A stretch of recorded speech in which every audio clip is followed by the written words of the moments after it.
So that meeting came at the end of a long week. Jonathan mentioned Saudi Crown Prince Mohammed bin Salman. At the G20, President Trump again declined to place any blame on MBS for the murder of Washington Post columnist Jamal Khashoggi.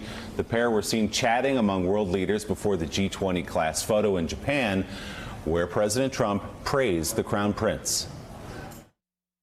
The Crown Prince of Saudi Arabia, a friend of mine, a man who has really done things in the last 5 years in terms of opening up Saudi Arabia. Mr. President, we addressed the murder of Jamal Khashoggi, sir, with the Crown Prince.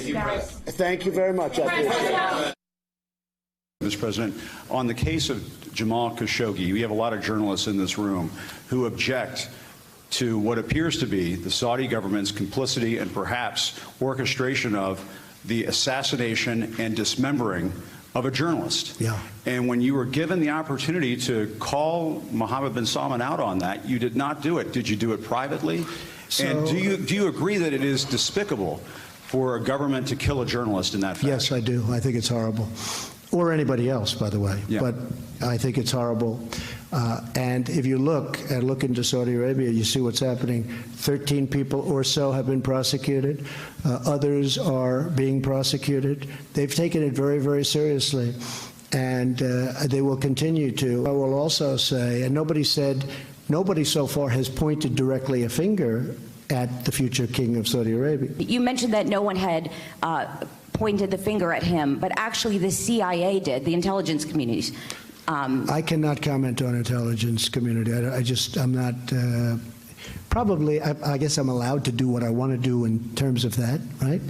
We can declassify, unlike Hillary Clinton. She decided to just give it out. We can declassify. The truth is that I just don't want to talk about intelligence.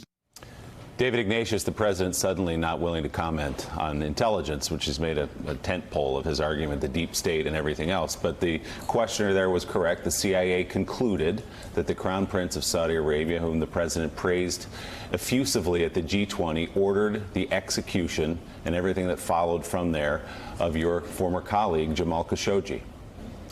For people who knew and admired Jamal, and I'm one of them, it was really deeply disappointing to see the president essentially give Mohammed bin Salman a pass in this big public forum. The president's role should be about accountability. The Saudi judicial process, such as it is continuing.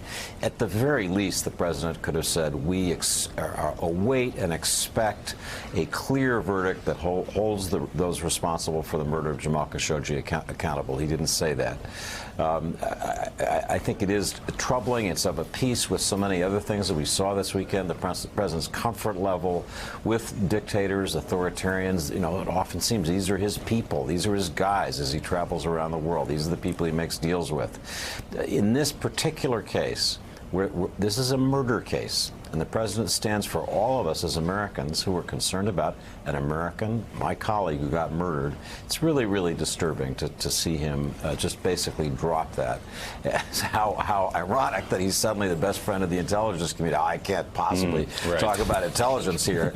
That's a new one for President Trump. But it was of all the things that happened on this weekend, I think that was the one that had me just shaking my head. The president even managed to turn that question to Hillary Clinton somehow. The president said that the Crown Prince of Saudi Arabia is doing, quote, a spectacular job. And when asked about the murder of Jamal Khashoggi, he said MBS is, quote, very angry about it.